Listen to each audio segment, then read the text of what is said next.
Let's go for it. Let's go for it. Let's go for it. All right, people. What's good, my beautiful friend? Welcome to another video. In this video, we are going to be talking about value, this mystical thing that people keep on talking about. We're going to be decoding value and understanding what it means to bring value to other people, bringing them so much value that they not only just want to give you their money, but they are literally going to throw that money at you in ways that you cannot believe or even yet perceive. So, with that, let's get into this video. What's good, my beautiful friend? For those of you that are new here, my name is Patrick Aryee. I am a multi-award-winning, should we try that again? I am a multi-award-winning wildlife TV presenter, TEDx keynote speaker, science communicator, biologist, podcaster, and author of the book, 30 Animals That Made Us Smarter. Why do I say all of that stuff? It doesn't really matter, really. I share that with you because I am creating this video series as a way of sharing the knowledge and information that's in my head that I've learned over the years I wish somebody else had shared with me. Even though I've achieved what on paper and to many people, even myself, like is success, there are aspects of the modern world and of just like, how we communicate that I've recently come into understanding, and I want to be able to share that with you and be the mentor that I wish that I had. So let's get into the video. We're going to be talking about value. I think it's a really interesting topic because in today's day and age, in the modern age, one of the easiest ways for us to be successful and to make money is to create products and services that people actually value. And even just like before we get to the point of selling, we make ourselves useful to other people by bringing them value. Now, I've heard this so many times before, and I'm sure that you've heard it as well. Just bring value. Just bring value. You got to bring value. You got to bring value. Shut up. What are you talking about, bro? What are you talking about, sis? This arbitrary phrase of bring value or give value is absolute nonsense because nobody's actually telling you what they mean by that. Of course, yes, obviously, bring value or be valuable or offer people value. But do you know what the thing is? Value, what's valuable to you is going to be different to what's valuable to me. And what's valuable to one person is going to be different to another. So how can we actually understand, like, what is value and how can I be valuable? How can you be valuable? In this video, we are going to break it down. We're going to decode what it means to be valuable, to offer value, to give value to someone else. So I hope that this video blesses you and it helps you to see things in a slightly different way. Why are we sharing this? Or why do I feel this is really helpful? Well, one of the things that I think many of us right now are looking for new ways to level up, right? Whether it's financially or situationally. One of the ways that we can do that is by giving value to people. Okay, let's actually be more specific. Let's be very specific here because I want this to help people on this channel. The reason why I am looking into value is because I want to understand how I can sell products, physical and digital products and services to people in a way that it just becomes a no-brainer for them to say, yes, I want to buy that. Predominantly sharing this video, creating this video for people who want to create products and services that other people buy. There we go. That's the main purpose of this. How do we create products and services that are valuable, that offer people value? And it's going to be different depending on who you are and what your niche is and the person that you serve. But the key here is this. I believe that the key to delivering great value to other people comes down to something known as a pleasure-pain principle. So, what is the pleasure-pain principle? The pleasure-pain principle states that as human beings, we are always moving in one of two directions. We're either moving towards pleasure or we're moving away from pain. I had to do that for the camera, right? We've got to make it dynamic, YouTube and that. So, as human beings, the pleasure-pain principle states that we're moving in one of two directions at any one time, especially when we're buying. And we'll get into that, why that is. But when we're buying something, when someone is buying something, when your ideal customer or client is buying something, they're moving in one of two directions when they buy, either towards pleasure or away from pain. Now let's break that down. Why is that, Patrick? Why is it that people are moving either towards pleasure or away from pain? Well, it all comes down to us as human beings, right? This is how I see it. So this is my opinion. I could be completely wrong, but have your say in the comments and let me know if you vibe with this. I believe it comes down to the biological aspect of who and what we are. On the evolutionary stage, on the evolutionary aspect, on an animalistic or on a biological level, let's say, it makes total sense. Why? Because from a survival point of view, people at the core fundamentals, at the core base here and here of a human being, another human being who you want to offer a service or product to, what they're actually looking for is for you to help them either move towards a pleasure or away from a perceived pain. Now, the tricky thing with this, or one of the tricky things is, you would naturally assume, or at least I assumed, that the easiest way to help someone is to help them move towards a perceived pleasure. Right? That makes sense. Yeah, I'll help you do this amazing thing that you really want to do that's going to make you happy or make you joyous or make you fruitful in some way. But based on how we're wired, that isn't actually the most valuable thing.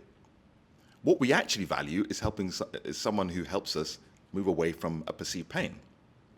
And why is that? So before we go into the mechanics of that and psychology of that, as I understand it and want to share with you, here's how I think it breaks down, which is this. In order for us to really believe that someone's going to help us move towards a perceived pleasure, really, typically, there needs to be a high level of know, like, and trust factor. If this is the first time you're hearing about this, this falls into like personal brand and being persuasive and being someone that people want to be led by.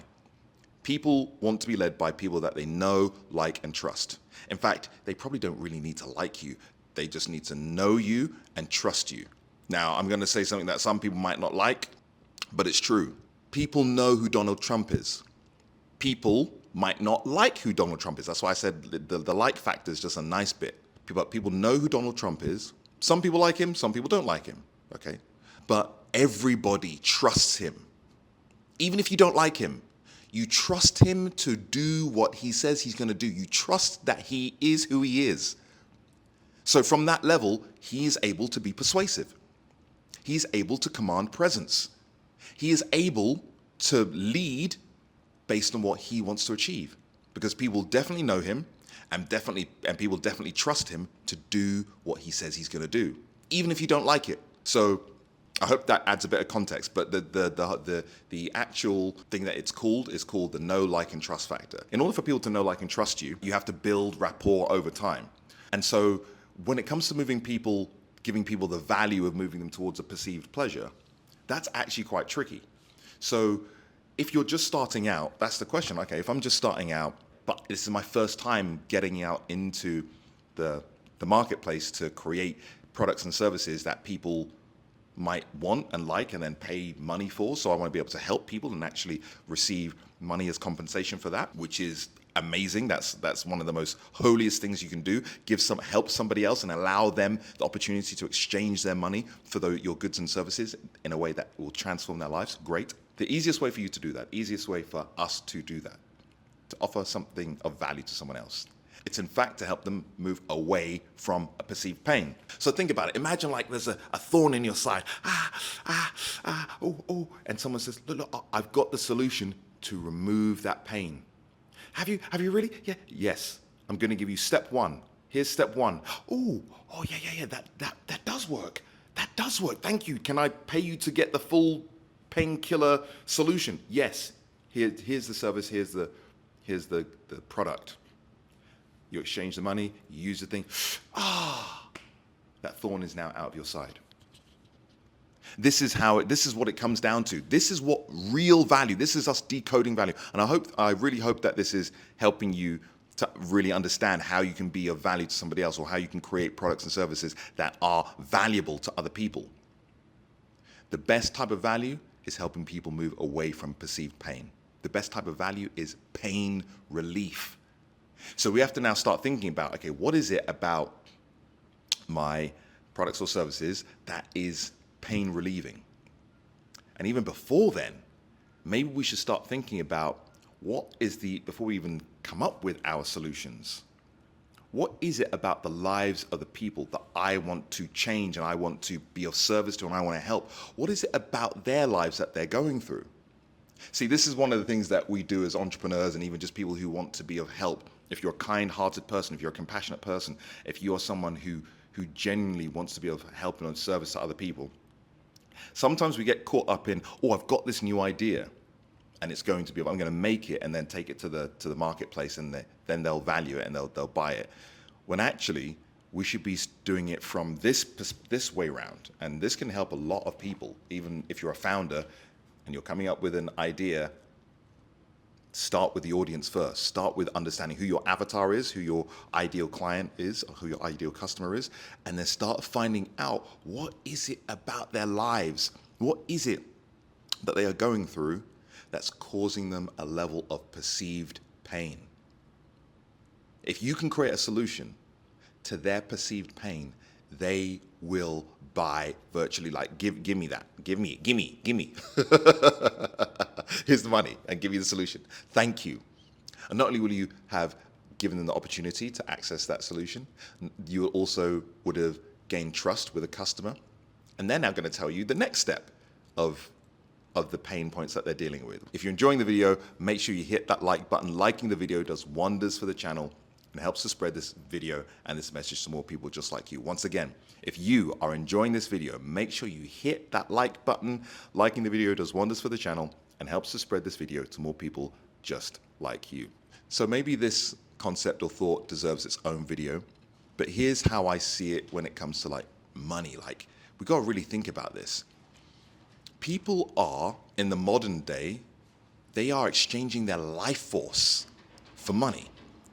So when someone buys something from you, what they're actually saying is that it's a vote of confidence from their life force, their life energy that they're exchanging in order to get this solution. Ultimately, human beings we're wired for loss aversion. What does that mean? If it was 50-50 and we have the opportunity to either gain $100 or lose $100, yes, I know that people do go and they gamble for that, right? If it's 50-50, most people do not want to go into that. Most people are not going to go for those odds.